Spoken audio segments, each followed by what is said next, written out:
In exam questions, you're quite often asked to interpret speed time graphs or velocity time graphs. So in this lesson we're going to interpret the VT graph for this speed cyclist.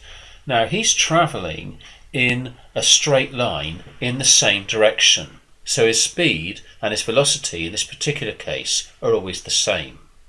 Now the first thing you need to do when you're asked to interpret a graph like this is to divide it into its various stages. So you've got to recognise the obvious stages in the motion, and this is fairly clear from the graph.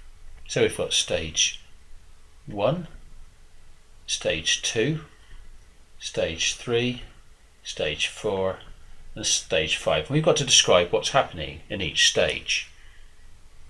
So in stage 1 we can see that the cyclist's speed is getting greater, and you notice that this is a straight line graph. Okay, so that tells us that the cyclist is accelerating, and is accelerating with a constant acceleration.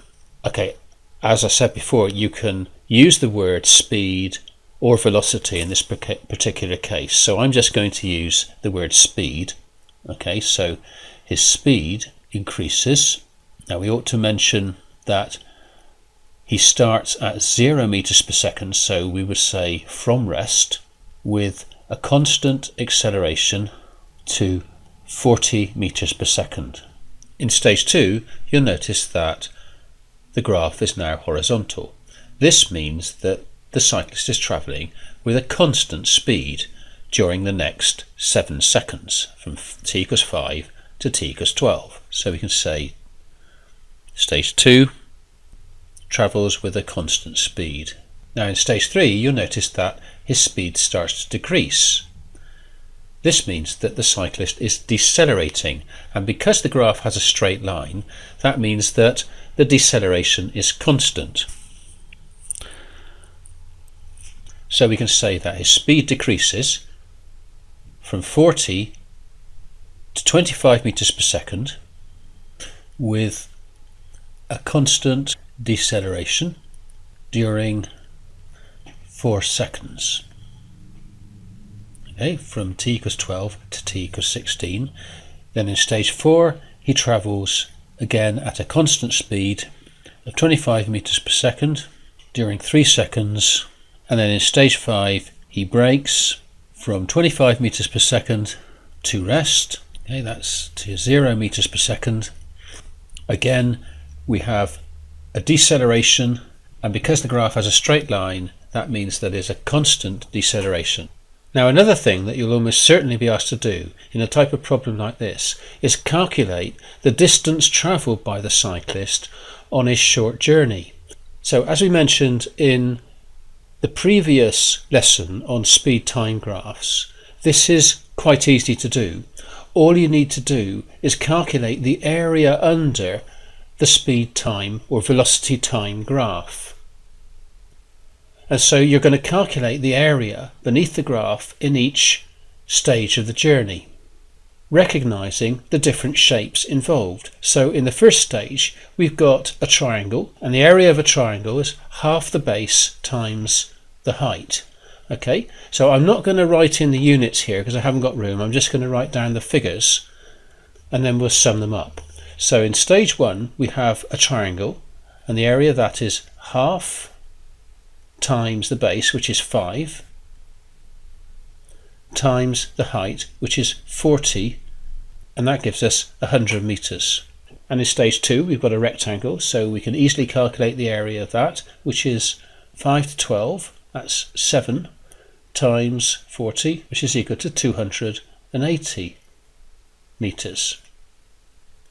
Now in stage 3 you notice we've got 2 shapes. We've got a triangle in the top part, so let's calculate the area of that. We've got a half, again the base 12 to 16, so it's half times 4 times the height of the triangle, which is 15, which equals 30 meters. And then underneath that we've got a rectangle which is 4 times 25, which is equal to 100 meters.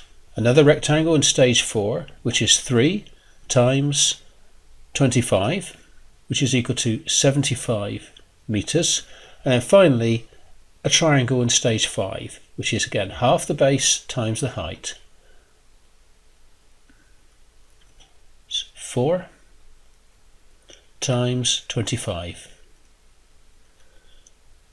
which is equal to 50 meters.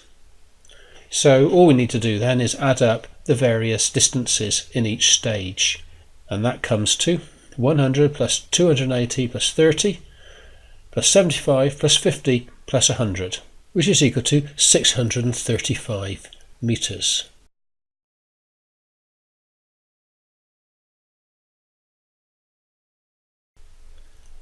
Finally, the last type of thing you're going to be asked to do with a problem like this is almost certainly calculate the acceleration during various stages of the journey. So we remember that to calculate the acceleration, we need to find the slope or the gradient of the graph. Okay, so let's make a note of that. The acceleration is equal to the slope of the graph.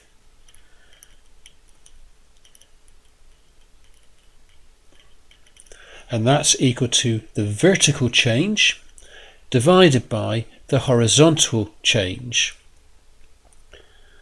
So in the case of stage 1, A will be equal to 40 divided by 5, which is equal to 8 meters per second and then squared, because we're talking about an acceleration here. So in stage 3, the vertical change is 15 divided by 4. Okay, so A is equal to 15 divided by 4, which is equal to 3.75 meters per second squared. Now, one thing we must note here is that the graph is sloping in the opposite direction. In this case, we're going uphill. We call this a positive gradient, but in this case, we're going downhill. That's a negative gradient. So if there's a negative gradient, then we need to put a negative sign on the answer. That is to say, we should say that the acceleration is minus 3.75 meters per second squared. But you can also word it like this. You can say that the body is decelerating with a deceleration of 3.75 meters per second squared. Likewise with stage 5.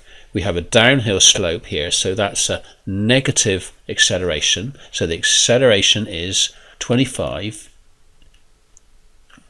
in the vertical change divided by 4 in the horizontal change, which is equal to 6.25 meters per second squared. But because it's a downhill slope, then that means it's a negative slope, which means we have a negative acceleration. In other words, we have a deceleration of 6.25 meters per second squared. Now, I just want to really emphasize this. You can say here in stage 3 that the body is accelerating with an acceleration of minus 3.75 meters per second, or in another way, you can say it's decelerating at 3.75 meters per second squared. Either way is correct.